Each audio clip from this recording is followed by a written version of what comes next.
Hello there, a very good evening and welcome to another edition of Primetime News on TV1. I'm Charlotte Benedict for the Newsfirst team. And I'm Naveksha Gunasekara. Here are your headlines for tonight.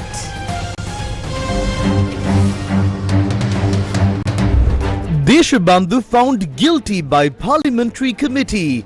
Removal proposal to be tabled in Parliament soon. ඊළඟ පාර්ලිමේන්තු සතියේදී එක විවාදයට ගැනීමට බොහෝ දුරට කඩ තිබෙනවා. Supreme Court suspends appeal court order on Gota Go Gama case. Ex-LTTE member arrested with a T56 rifle in Kiribatgoda. Grenade cache found in Setikulam. Cabinet approves bill to limit privileges of former presidents. Did a former minister take fuel commissions? Energy Minister responds. එතකොට premium එක dollar 35ට 37ට තිබිච්ච එක 20 ton එකට දැන් dollar 5ට අඩු බොහෝ විට 3ට ආසන්න ප්‍රමාණයකින් තමයි ඇත්තටම අය වෙන්නේ. Conspiracy behind elephant killings, says Environment Minister. මේ පිටුපස් කුමන්ත්‍රණයක් තියෙනවා. මේ කුමන්ත්‍රණය හරියට තේරුම් ගන්න. Trade unions call sick leave over proposed electricity bill. Debate postponed. On to those stories in detail now. Inspector General of Police Deshabandhu Thendakon has been found guilty of misconduct by a special committee appointed to investigate allegations raised through a motion signed by 115 members of Parliament. Speaker Dr. Jagat Vikramaratne formally presented the committee's findings to Parliament today, confirming that the decision was unanimous. Today, I wish to bring to the attention of this August Assembly a matter of profound constitutional and institutional significance. As you are aware, under the provision of the Removal of Officers Procedure Act number 5 of 2002, a committee of inquiry was appointed to investigate and report on the grounds for the removal of the current Inspector General of Police. I have now received formal findings of the committee duly constituted in accordance with the Act. In this connection, I wish to place on record our sincere gratitude and appreciation to the distinguished members of the committee for their diligence, integrity and commitment to the rule of law. Honorable Justice Padman Surasena, Judge of the Supreme Court, Chairman. Honorable Justice Neil Iddawala, Judge of the Court of Appeal, Member. Mr. Lalit Ekanayaka, Chairman, National Police Commission, Member. This committee, having conducted its inquiries, has unanimously found the officer in question guilty of the allegations brought against him in accordance with the Section 8(2) of the Act. This marks a historic moment in our constitutional journey, the first time in the history of the Republic of Sri Lanka that such a committee has submitted its findings recommending the removal of an Inspector General of Police under the provision of the law enacted by the Parliament. As mandated under Section 17 of the Removal of Officers Procedure Act, I am obliged and hereby undertake to place the finding of guilt in the form of a resolution in the order paper of Parliament for the consideration and vote of this House.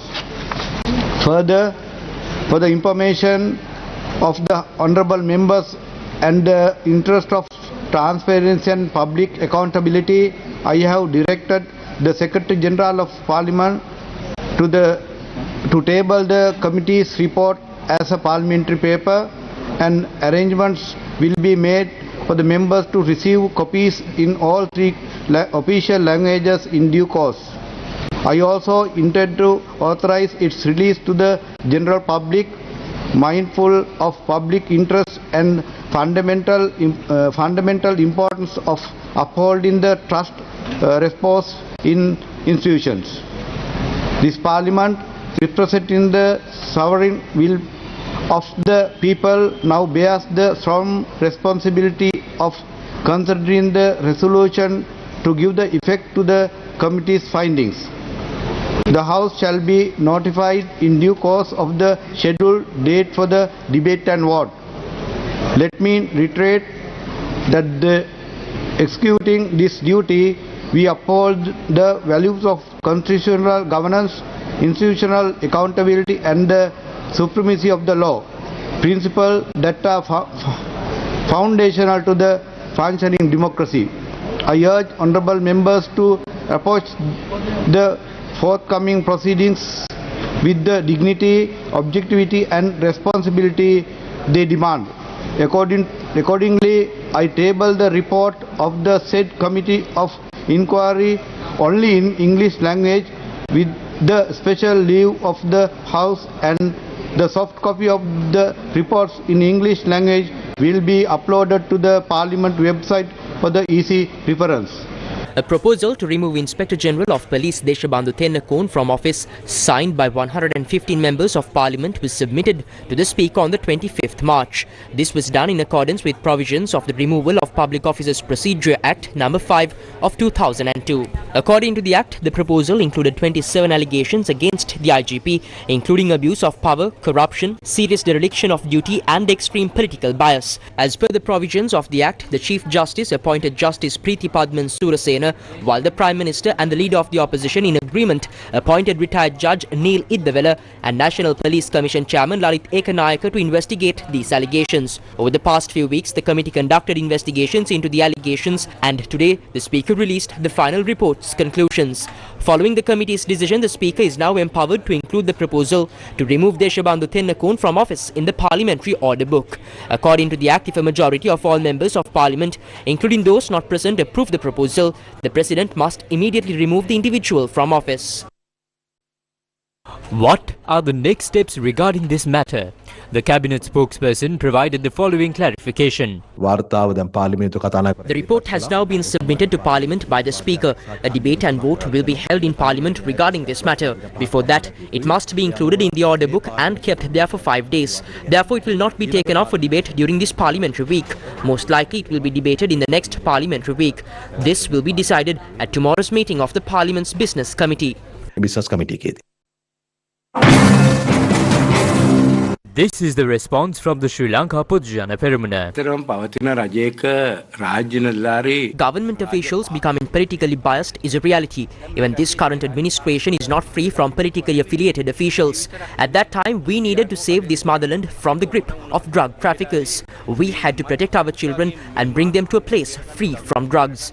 That is why we gave instructions and allowed the implementation of necessary measures.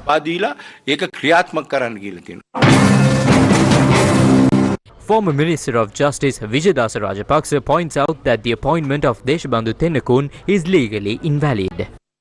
Deshabandu Tennakoon මහත්මයා ජ්‍යෙෂ්ඨ නියෝජ්‍ය පොලිස්පති ධූරේ දරණ අතරතුර Deshabandhu Tennakone was serving as a senior deputy inspector general when the president proposed his appointment as inspector general of police. However, the Constitutional Council did not approve this proposal in accordance with the constitution. Therefore, several fundamental rights petitions were filed in the Supreme Court challenging the legality of his appointment. A 3-judge bench of the Supreme Court issued a temporary order indicating that there are serious legal questions to be resolved in the case. As a result, the court was satisfied enough to issue an interim injunction temporarily prohibiting him from performing duties in that role. The basis of this decision was that his appointment was not legally valid. Hence, he is not the lawful Inspector General of Police. Accordingly, the Supreme Court suspended his tenure. So, from a legal standpoint, it is clear that if someone is not properly appointed, their removal must also follow legal procedures. That responsibility lies with the governing authorities and Parliament. ඉතින් ඒක පාලකයන්ට සහ පාර්ලිමේන්තුවට බාරයි. This is the opinion of former Minister Partli Champika Ranawaka. The power to remove the Inspector General of Police lies with Parliament. A respected judge has conducted an inquiry and determined that he is not suitable to hold that position. I believe that was a very good decision. Deshabandhu often acted not according to the law, but based on political directives. This serves as an important lesson for other public servants, the police and other institutions. Just like Ilukpitia's example, Deshabandhu's case is also significant. Using police power for political gain and abusing authority has now left him isolated. Furthermore, if the government tries to interfere with the independence of the parliamentary process and the police commission, that would be wrong. Therefore, a suitable and untainted individual should be appointed as the next Inspector General of Police. The Supreme Court of Sri Lanka issued an interim order suspending the implementation of an appeal court ruling related to former Senior Deputy Inspector General of Police Deshabandhu Tennakone. The appeal court had previously invalidated a directive issued by the Attorney General which instructed that Tennakone be named as a suspect in the investigation into the violent attack on the Gota Gogama protest site in May 2022. At the time of the incident, Tennakone was serving as the SDIG in charge of the Western Province. The Supreme Court's interim order was issued after considering a petition filed by the Attorney General challenging the appeal court's decision. A three-judge bench of the Supreme Court comprising Justices Janak De Silva, Sobhita Rajakaruna and Sampath Abekon issued an interim order suspending the implementation of a ruling by the Court of Appeal. Deshabandhu Tennakone was named as a respondent in the application. The interim order was issued in response to a petition filed by the Attorney General, challenging the Court of Appeal's decision to invalidate a directive issued on the 19th of April 2023. That directive had instructed that Deshabandhu Tennakone, who was serving as the Senior Deputy Inspector General of Police for the Western Province at the time, be named as a suspect in the investigation into the attack on the Gota Gogama protest site. Tennakone had filed a petition with the Court of Appeal against the Attorney General's directive, and on the 26th of June 2024, the Court of Appeal ruled in his favour, declaring the directive invalid. Following this, the Attorney General appealed the decision to the Supreme Court. President's Counsel Romesh De Silva appeared on behalf of Deshabandhu Tennakone and raised preliminary objections. However, after submissions by Deputy Solicitor General Suharshi Herath, the Supreme Court overruled the objections and decided to proceed with hearing the petition. The case is scheduled to be taken up on the 25th of November.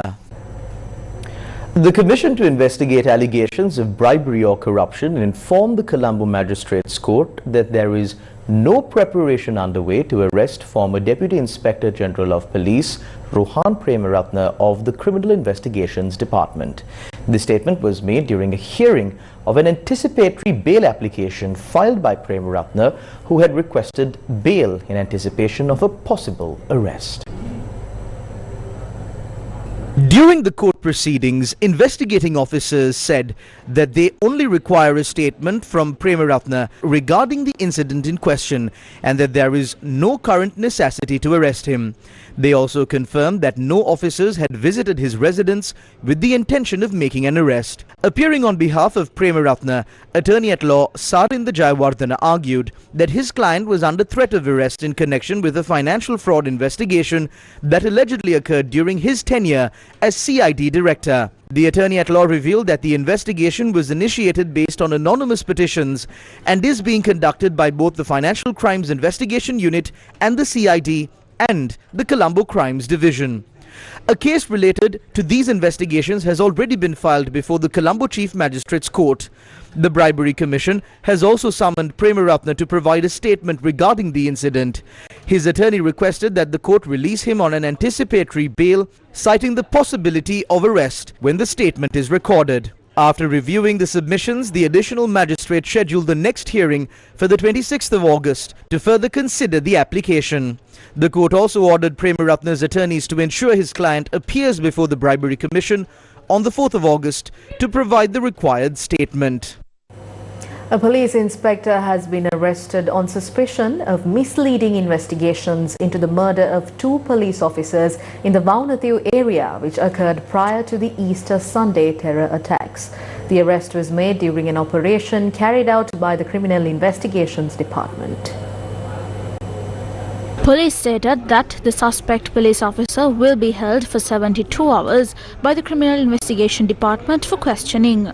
The incident in question dates back to November 30th of 2018 when 2 police officers were murdered in the Vaunathiu area while on duty at a police checkpoint. According to police, the officers were killed in a shooting carried out with a T-56 assault rifle. It was also revealed that the service firearms of the 2 officers were missing following the attack.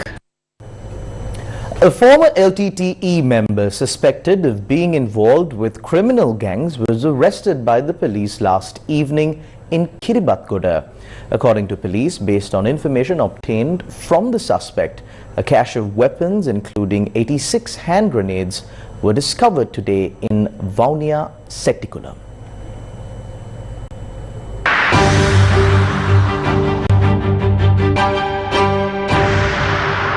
A former member of the LTTE suspected of involvement with criminal gangs was arrested by police last evening during a search operation in Kiribatgoda. The suspect was travelling in a 3-wheeler at the time of the arrest. Police reported that a T-56 assault rifle, a magazine and 36 bullets were found in the suspect's possession.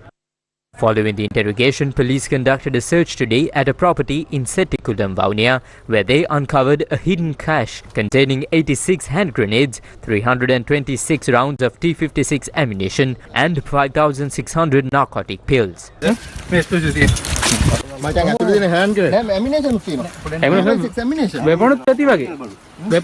During the operation, a 22-year-old suspect was also arrested near the location. Investigations have revealed that the suspect arrested in Setikulam is a close associate of the former LTTE member apprehended in Kiribatgoda.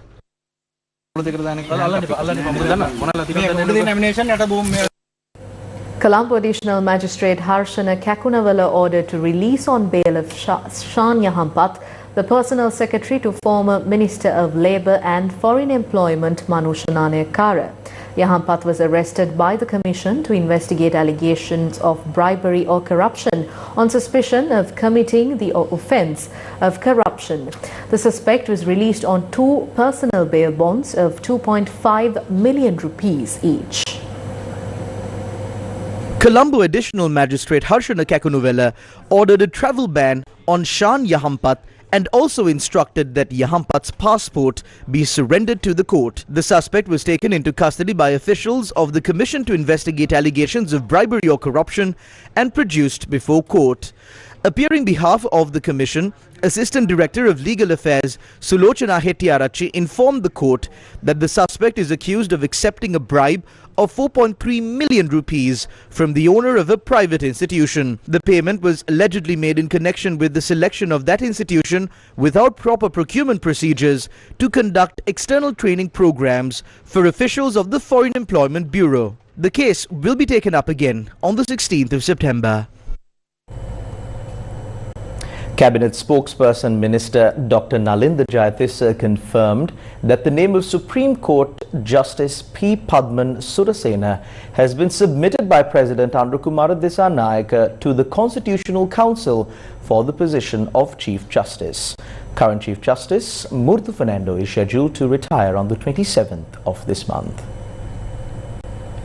අගවිනිසුරු ධූරය සඳහා ප්‍රීති පද්මන් සූරසේන මහතාගේ නම ව්‍යවස්ථායක සභාවට ජනාධිපතිවරයා විසින් යොමු කොට තිබෙනවා. ඒ මත බලද්දී ඔහු නෙවෙයි ඉන්නේ කියන කාරණයක් මතුවට එනවා. විශේෂයෙන්ම නවාස් මහත්මයා තමයි ජේෂ්ඨත්වයේ තුල ඉන්නේ කියලා. මෙහිදී මේ ජේෂ්ඨත්වයේ සලකා බැලුවේ නැද්ද ජනාධිපතිතුමා? නැත්නම් කාගේ හරි විශේෂ ඉල්ලීමක් තිබුණාද?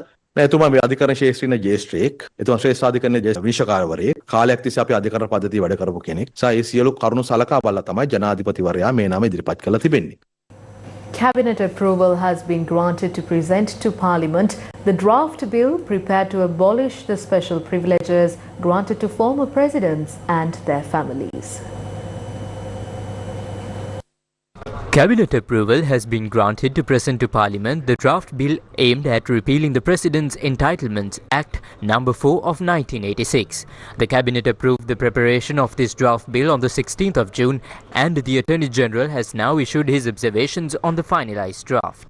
This draft bill has been prepared to abolish the privileges granted to former presidents and their spouses, excluding the pension. This process will be completed within a very short period. You've seen how long this has been pending. Now it's being done swiftly. කවද්ද මේ වැඩේ කෙරෙන්නේ කියලා ඉතාම ඉක්මනට කරනවා. යම් කිසි විදිහකින් හිමිකම් පනත සංශෝධනය කරලා ඔහුගේ ආරක්ෂාව පිළිබඳව හරි ගැටලු සහගත තත්ත්වයක් නැති වුණොත් ඒ වගේම ඔහුට හිටපු ජනාධිපතිවරයෙකු විදිහට මේ රාජතාන්ත්‍රික කටයුතු වලට සම්බන්ධ වෙන්න අවශ්‍ය පහසුකම් නොලැබුණොත් ආණ්ඩුව හැටියට කොහොමද මේ වගකීම ගන්න? මෙතනදී අපි කිසිම කෙනෙක් We haven't made any exceptions for anyone. The decision applies generally to all living former presidents and their spouses. The government is responsible not only for former presidents but also for the safety of all citizens. These matters are continuously discussed within the Security Council, taking into account intelligence and security reports. Decisions regarding the security of former presidents are made based on these assessments. There is also a court ruling concerning the security of a former president. All these factors are considered. You did not ask about Gotabaya Rajapaksa specifically. He was the Secretary of Defence at the time, so I believe this will be implemented with all those considerations in mind. මේ ක්‍රියාත්මක කරන ආණ්ඩුව සහ ඔය මහින්ද රාජපක්ෂ ඒ කණ්ඩායම අතර ඇති වුණු සංවාදයේ දිහා බලන් ඉන්නකොට ඕන්න ඔබතුමාලගේ ආණ්ඩුවෙන් ඉල්ලුවා මේ ලියුමක් අපිට ලියුමක් එවන්න අපි යන්නම් කියලා. එතකොට ඔබතුමාලා කිව්වා අපි ලියුම එවන්නම් වෙලාවට එවන්නම් එතකොට යන්න කියලා. නමුත් ඒ වෙන්නේ ලියුමක් වමාරුනේ නැහැ. දැන් මේ පනත සංශෝධනය වුණාට පස්සෙත් එම ලියුමක් එවන්න අවශ්‍ය වෙනවද? ඔවුන් ගෙදරින් ගියේ නැත්නම් මොකද ඒ විපක්ෂ කණ්ඩායම ඔහුවට රැක් වෙමින් ඔහුගේ ආරක්ෂාව තහවුරු කරනවා. ඒ වගේ ලොකු කාරණා කිව්වා. එහෙම දෙයක් වුණොත් මොකද කරන්නේ? First, let's complete the legal process. Once the bill is passed in Parliament, we'll assess whether it's sufficient. Should a letter be sent, will media reports be enough for them to understand and act accordingly? We'll see after that. So there's no need for former individuals to panic. They don't need to shed crocodile tears over this. The government will take over those residences and repurpose them for beneficial national projects. There's no need to worry. රජය ඒ ගෙවල් බාර අරගෙන එය රටට ඵලදායී ව්‍යාපෘති වල අනිවාර්යෙන් යොදවනවා. ඒ ගැන කලබල වෙන්න අවශ්‍ය නැහැ. පාර්ලිමේන්තු මන්ත්‍රීවරුන්ගේ විශ්‍රාම වලට පහොසි කිරීමක් දාලා තිබුණා. දැන් මොකද ඒකේ කටයුතු සිද්ධ වෙමින් පවත්වනවා. ඒක ඊළඟට ඉදිරිපත් කරන්න. The remains of the late Anunayaka of the Yaskiri chapter of the Siam sect, Most Venerable Anamaduwe Sri Dhammadasi Anunayaka Thera, will later rest at the Kendi Askiri Mahavihara. The Most Venerable Anamaduwe Sri Dhammadasi Anunayaka Thera passed away early last morning. His remains were placed at the Liangastana Purana Viharasthanaya in Kendi last night. A large number of people gathered to pay their final respects to the Thera. මේ රටට ඒ වගේම සම්බුද්ධ ශාසනයට උන්වහන්සේගෙන් සිදු සේවාව අපට කියලා නිමක් කරන්න බෑ. ඒ උන්වහන්සේ වැඩ සිටිය කාල සීමාව තුළ මුළු ලංකා සම්බුද්ධ ශාසනයටත් උන්වහන්සේ කළ සේවය ඉතා විශිෂ්ටයි. The remains of Venerable Dhammadasi Thera were taken to the Yaskiri Mahavihara at around 3 p.m. today. The cremation of the Thera's mortal remains is scheduled to take place the day after tomorrow at the Askiriya Police Grounds in Kendi with state patronage.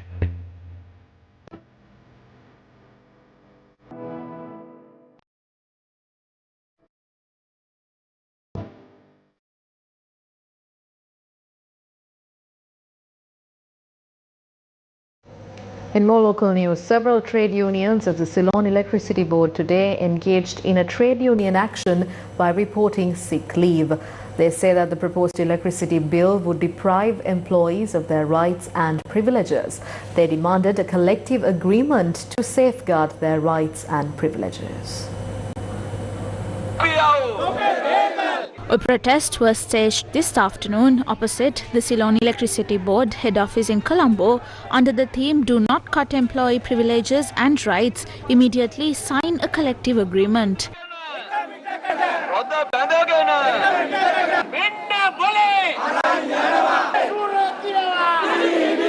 Electricity sector trade unions say that the new bill will deprive employee allowances, pensions, transfers, promotions and other benefits and rights by converting the CEB into companies. The Joint Electricity Workers Union said that approximately 28 trade unions participated in today's trade union action. Due to the protest, flow of traffic along one lane of the road opposite the CEB head office was also obstructed. This isn't a fight against the government, nor it is aimed at inconveniencing them or getting the bill withdrawn. Our plea is for a written definitive agreement to secure the future of all Ceylon Electricity Board employees and the 7.2 million electricity consumers.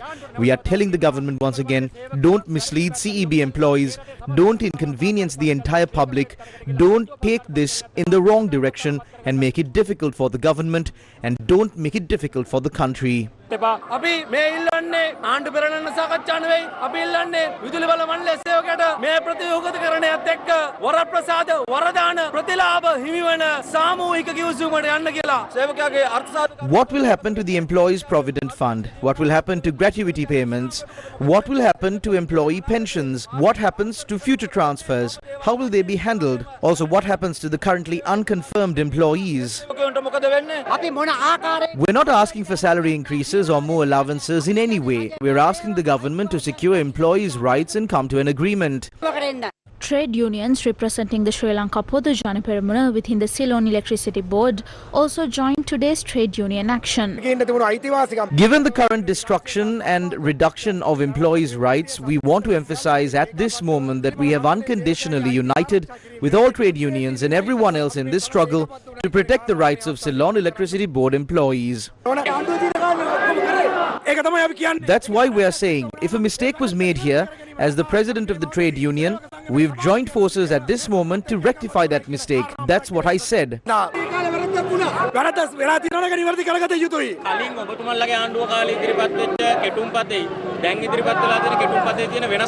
වෙනස්කම් තියෙන්නේ සේවකයාගේ සුරක්ෂිතතාවය පිළිබඳව ඔහුගේ සේවක වරප්‍රසාද පිළිබඳව ඒ පිළිබඳව යම් ගැටලු සහගත තත්ත්වයක් තියෙනවා. The Ceylon Electricity Workers Union did not participate in today's trade union action. They pointed out that the new bill has worked to affirm all privileges of electricity sector employees. The Ceylon Electricity Board's generation, transmission, distribution, system control, along with a company combining the CEB's Employees Provident Fund and pension, have all been converted into 100% state-owned enterprises. The goal of these reforms through future passing of this bill is to establish a more secure future for not only the approximately 7 million electricity consumers, but also the over 20,000 Ceylon Electricity Board employees. The Director General of the Electricity Sector Reform Secretariat recently presented a 15-point document confirming that all benefits currently enjoyed by employees will be maintained in the same way within these new companies. This document has affirmed that their service will be further secured through these 15 points. While the proposed amendments to Kanchana's bill were being heard in the Supreme Court, the Minister of Power called a meeting with all Ceylon Electricity Board trade unions on the 9th to identify and discuss existing employees' issues. However, some trade unions skipped the minister's discussion, engaged in a strike, and are now protesting, demanding for employees' rights to be safeguarded. The Ceylon Electricity Board Engineers Union also commented on today's trade union action. Trade unions representing Ceylon Electricity Board employees and all members of the management authority collectively worked through discussions to bring about necessary amendments. Matters that couldn't be resolved through those discussions are now planned to be presented through the courts and the sectoral committee. If the points raised by the committee and the courts are included in the bill, there might not be an issue. However, beyond the bill itself, the question for the current employees is about their existing privileges. When the previous Electricity Act was passed, it stipulated that all employees' privileges would be carried forward into the new companies without any cuts. But the question these employees have is how will that be implemented? Meanwhile, the cabinet spokesperson said that the debate on the electricity bill, which was scheduled for Thursday, has been postponed by a week. විදුලි බල පනත මේ සතියේ පාර්ලිමේන්තු විවාදයට ගන්නේ නැහැ. ඒක ඉදිරි සතියේදී පාර්ලිමේන්තු විවාදයට ගන්න නියමිතයි. News First with the people. In Parliament today, Samagi Jana Balawege parliamentarian Dayasiri Jayasekara raised a question regarding whether an investigation would be launched into alleged commissions received during Minister Kanchana Vijayasekara's tenure through the procurement of fuel. Responding to the inquiry was Minister of Power and Energy Kumara Jayakodi. He said that the opportunities for intermediaries to earn excessive profits through fuel transactions have now been eliminated. Investigations are currently underway to determine whether any fraud occurred in fuel sales. A final decision will be made based on the outcome of these inquiries. Therefore, at this stage, it is not possible to definitively state whether any fraudulent activity took place. When the current president and Minister Handunetti were in the opposition, they made several strong claims. They specifically alleged that large sums of money from every litre of fuel were being funneled into Minister Kanchana Wijesekara's pocket. That's why I'm asking now, under these circumstances, you say those practices have been stopped, but I'm trying to find out whether they are still happening. Since April, the fuel pricing formula has not been published. That means the public no longer knows the import cost, unloading charges, processing fees, storage costs or taxation. I have the figures from June. The landed cost of a litre of 92-octane petrol was 161 rupees and 18 cents. But 120 rupees and 42 cents was collected as tax from the people.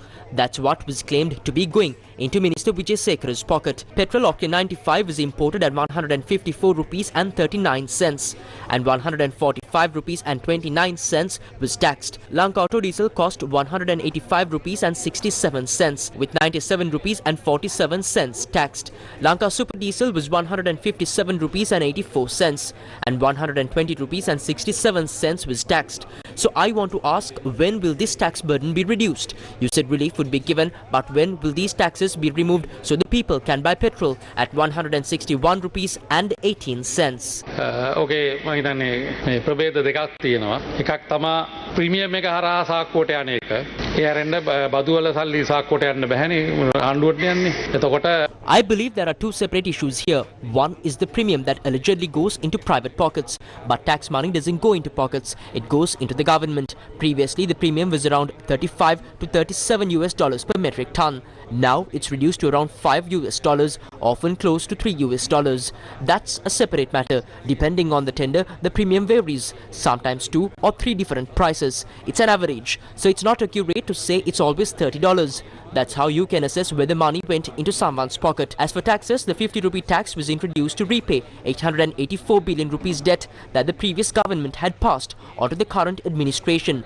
That tax is meant to settle that debt. As of now, I believe about half of it has been paid off through the treasury. Once the debt is fully repaid, we can consider removing that tax. Other taxes are standard government levies.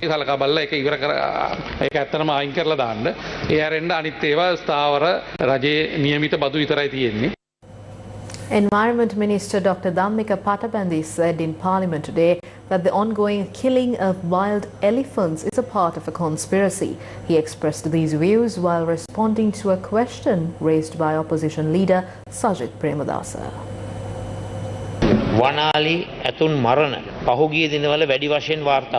In recent days, several deaths of wild elephants have been reported. However, it is evident that no proper and permanent system has been put in place to prevent the worsening situation caused by this conflict. We also have documentation of a national program aimed at minimizing human-elephant conflict. Why is the program, which was developed in 2020, not being implemented? There are various internationally recognized methods being used to reduce human-elephant conflict, and there is also a program for treating injured wild elephants and other animals. Are steps being taken to implement such a formal treatment program in our country as well?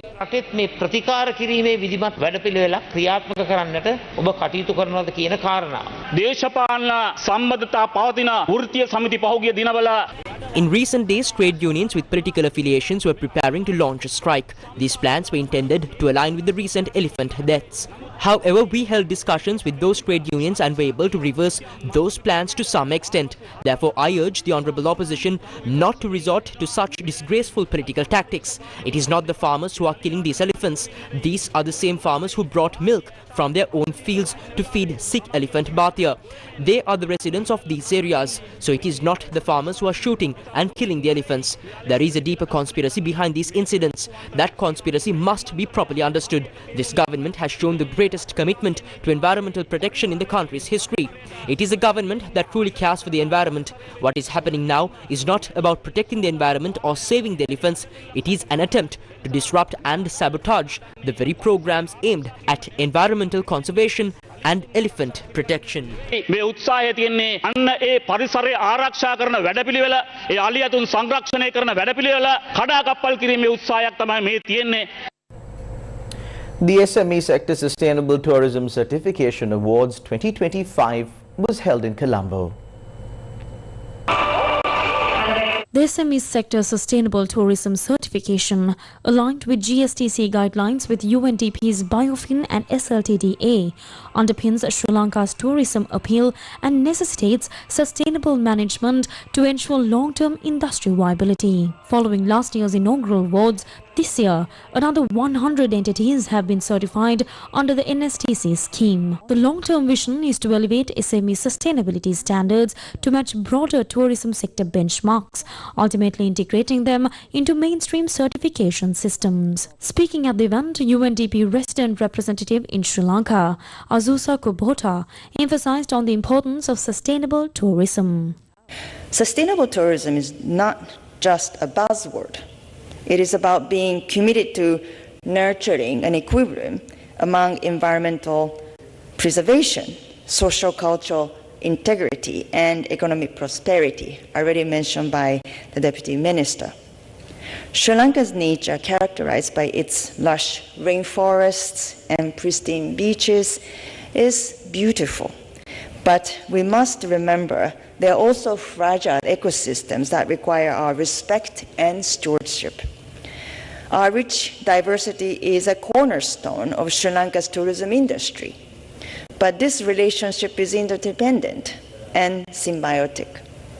To optimize the potential of our tourism industry, we must have a long-term perspective to protect our natural habitats so that our tourism practices do not harm our biodiversity.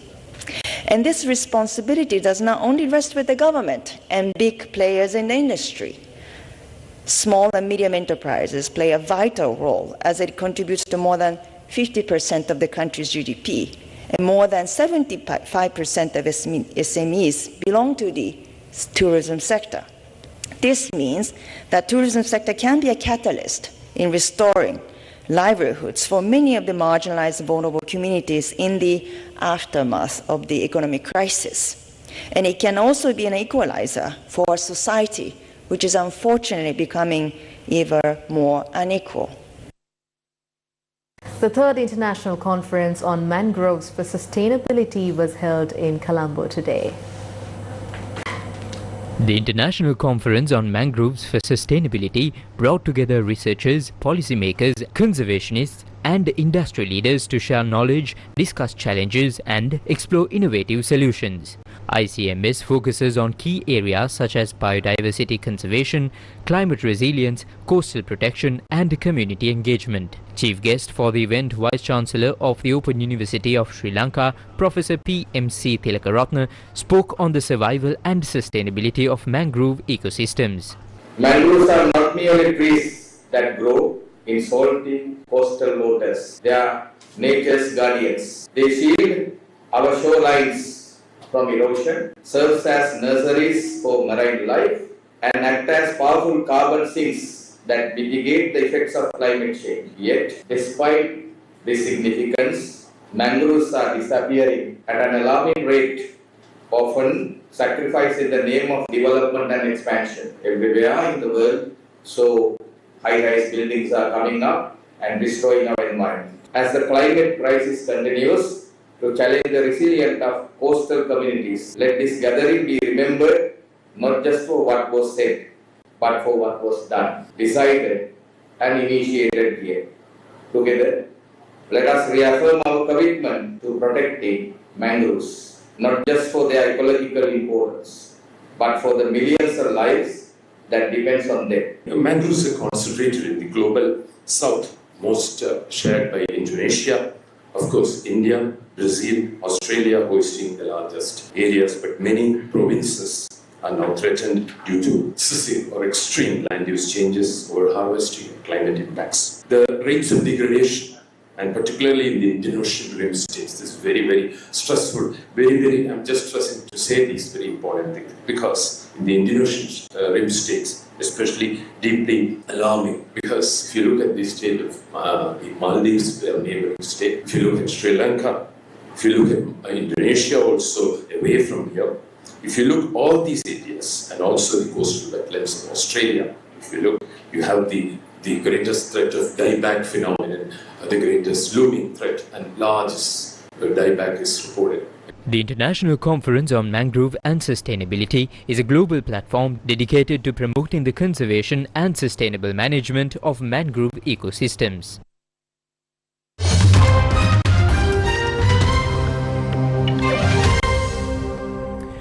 Geeta Gopinath, first Deputy Managing Director of the IMF, will be leaving the fund at the end of August to return to Harvard University. At Harvard, she will be the inaugural Gregory and Ania Kofi Professor of Economics in the Department of Economics.